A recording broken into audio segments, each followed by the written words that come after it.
Air merupakan hal yang sangat penting dalam kehidupan manusia. Dalam Islam, air berperan penting untuk membersihkan hadas kecil dan hadas besar. Selain untuk dikonsumsi, air juga dipakai untuk berwudu dan mandi junub. Jika tidak ada air untuk membersihkan hadas, maka boleh digantikan dengan tayamum. Dalam Islam, air terbagi menjadi 4 macam. 1. Air mutlak. 2.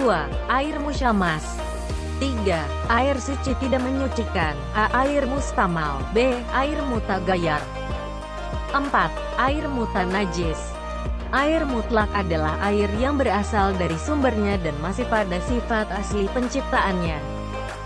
Air musyamas adalah air yang telah terkena matahari dalam waktu lama pada suatu wadah selain wadah emas perak sehingga suhunya menjadi panas. Air musyamas merupakan air yang suci, namun banyak pendapat ulama menentukan bahwa air ini makruh untuk dibuat bersuci. Karena air musyamas dikhawatirkan dapat menimbulkan masalah kesehatan bagi manusia. Aisyah radhiyallahu anha berkata, "Aku memanaskan air di bawah terik matahari. Lalu Nabi Shallallahu Alaihi Wasallam berkata kepadaku, 'Jangan lakukan itu wahai Humairah, sesungguhnya itu akan menyebabkan kusta.'" Hadis riwayat Al-Baihaqi.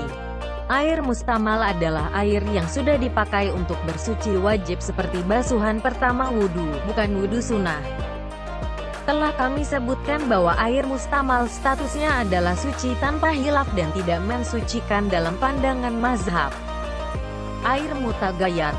Adapun air mutagayar adalah air yang mengalami perubahan, salah satu sifatnya disebabkan tercampur dengan barang suci yang lain dengan perubahan yang menghilangkan kemutlakan nama air tersebut.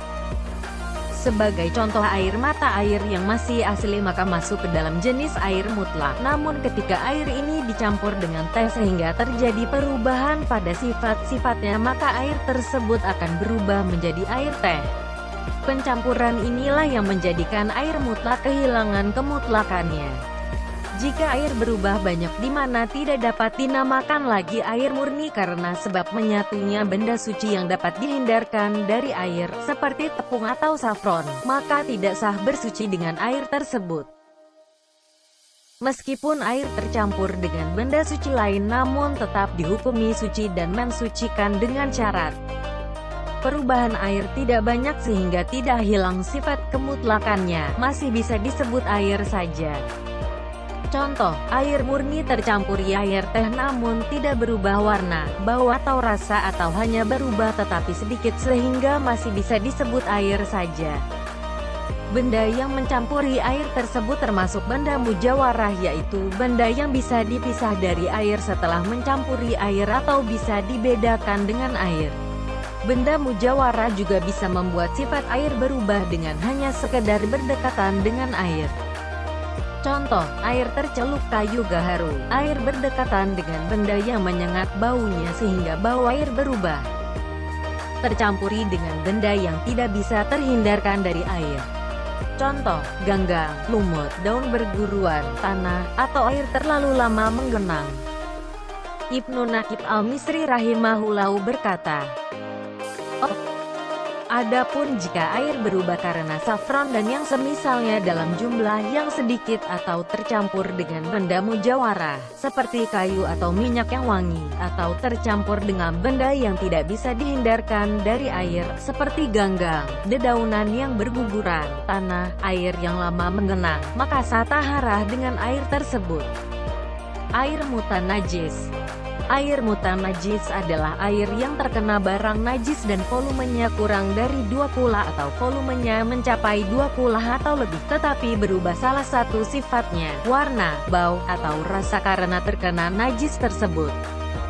Air mutlak kadar jumlah airnya banyak yang bila mana terkena benda najis maka tidak menjadi najis. Hal ini bisa tetap suci bila tidak mengalami perubahan dari salah satu 3 sifat air, yakni rasa, aroma dan warnanya. Air mutlak dengan jumlah kadarnya sedikit bisa menjadi najis. Dapat menjadi najis bila mana terkena benda najis baik dari 3 sifat air ataupun tidak. Di dalam kajian fikih, air yang volumenya tidak mencapai 2 kula disebut dengan air sedikit. Sedangkan air yang volumenya mencapai 2 kula atau lebih disebut air banyak. Para ulama mazhab Syafi'i menyatakan bahwa air dianggap banyak atau mencapai 2 kula apabila volumenya mencapai kurang lebih 192,857 kg. Bila wadah volume air 2 kula adalah bila air memenuhi wadah dengan ukuran lebar, panjang dan dalam masing-masing 1 zira, atau kurang lebih 2 kali 2 meter persegi. Dapat disebut air mutan najis jika sifat air tersebut berubah dan akan secara otomatis dihukumi najis serta tidak dapat digunakan untuk bersuci dan mandi. Dari Ibn Umar ia berkata, saya mendengar Rasulullah Shallallahu Alaihi Wasallam ditanya tentang air yang ada di tanah tandus dan air yang berulang kali didatangi binatang buas dan binatang ternak.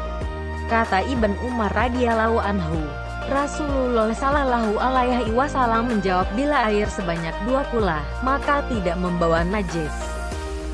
Berkata Abdul Muhammad bin Ishaq berkata, 1 kula sama dengan 1 tempayan, dan ukuran yang diambil untuk air minum.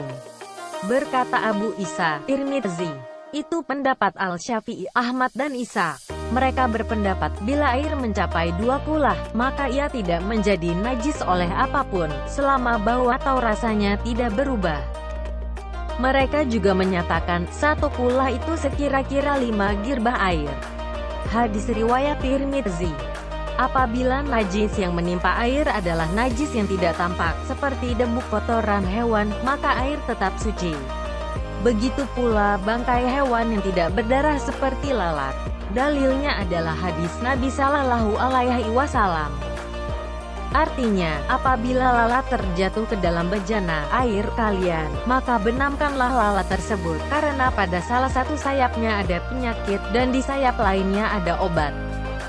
Najis ini dimaafkan, jika ia sedikit dan tidak mengubah sifat air. Jika sifat air berubah, ia menjadi najis. Air yang banyak pun demikian. Jika sifat-sifatnya berubah karena kejatuhan najis, ia berubah menjadi air ternajis meskipun jumlahnya lebih dari 2 kula. Dari Umar radhiyallahu anhu ia berkata, Nabi Shallallahu Alaihi Wasallam pernah ditanya tentang air dan yang terkena binatang ternak serta binatang buas, maka beliau bersabda, apabila air telah mencapai 2 kula maka tidak mengandung najis. Hadis riwayat Al-Hakim. Dahulu ada sumur yang dijadikan tempat pembuangan darah haid dan Rasul mengatakan bahwa air pada sumur tersebut tidak najis karena air sumur merupakan air yang selalu muncul dan tidak pernah kering, maka air yang ada akan selalu suci, kecuali jika terjadi kekeringan. Dari Abi Sa'id Al-Khudri berkata, ditanyakan kepada Rasulullah Shallallahu Alaihi Wasallam, apakah kami berwudu dari sumur Buda'ah? Yaitu sumur yang digunakan orang-orang membuang darah haid, bangkai anjing dan kotoran. Lantas Rasulullah menjawab, sesungguhnya air itu suci mensucikan, tidak ada sesuatu yang menajiskannya. Hadis riwayat Imam 3 dan disahihkan oleh Imam Ahmad. Cara membersihkan air yang najis menurut pandangan Imam Al-Shirazi dalam kitab Al-Muhazab dan Imam Ibnu Qudamah dalam Al-Mughni. Apabila hendak mensucikan air yang najis maka harus dilihat, jika najisnya karena berubahnya sifat air dan jumlahnya lebih dari 2 kula maka bisa disucikan dengan menghilangkan penyebab berubahnya air, bau, rasa, warna, menambahkan air, atau mengambil sebagiannya menjadi suci, karena yang menyebabkan air tersebut najis adalah karena berubah, dan sudah dihilangkan, karenanya menjadi suci. Jika dimasukkan debu atau gamping di dalam air yang najis tersebut kemudian hilang perubahannya, maka dalam hal ini ada 2 pendapat. Imam Syafi'i menyatakan dalam kitab Al-Um bahwa yang seperti itu tidak suci, sebagaimana kasus menyucikan air dengan memberi kapur atau minyak wangi yang menyebabkan hilangnya bau yang menyebabkan najis. Pendapat kedua sebagaimana dalam kitab Al-Harmalah menyatakan yang seperti itu menjadi suci. Pendapat kedua ini yang lebih benar, karena berubahnya air telah hilang sehingga menjadi seperti sedia kala sebagaimana seandainya hilang berubahnya air dengan sendirinya atau dengan air lainnya. Hal ini berbeda dengan kasus air najis yang ditambahi kapur barus dan minyak wangi karena bisa jadi baunya masih tetap tapi tidak sucinya karena aroma kapur dan minyak wangi lebih kuat. Jika jumlah airnya 2 kula maka menjadi suci dengan proses pensucian sebagaimana disebutkan kecuali dengan proses pengambilan sebagiannya. Proses ini tidak bisa menyucikan karena mengurangi jumlah air menjadi kurang 2 kula dan mengandung najis. Jika air yang najis sedikit, misalnya kurang dari 2 kula, maka bisa disucikan dengan cara menambahkan air ke dalamnya hingga menjadi 2 kula, dan bisa juga dengan cara mukatsarah, yaitu menambahkan air walaupun kurang dari 2 kula seperti tanah yang terkena najis jika disiram air sehingga hilang najisnya. Salah satu ulama Syafi'iyah berpendapat yang seperti itu tidak bisa menjadi suci karena kurang dari 2 kula dan di dalamnya ada najis. Pendapat yang menyatakan menjadi suci lebih kuat, karena air menjadi najis jika terkena najis. Dan di sini air datang atas najis maka tidak najis karena jika hal itu dihukumi najis maka tidak menjadi suci juga baju yang terkena najis jika disiramkan air di atasnya.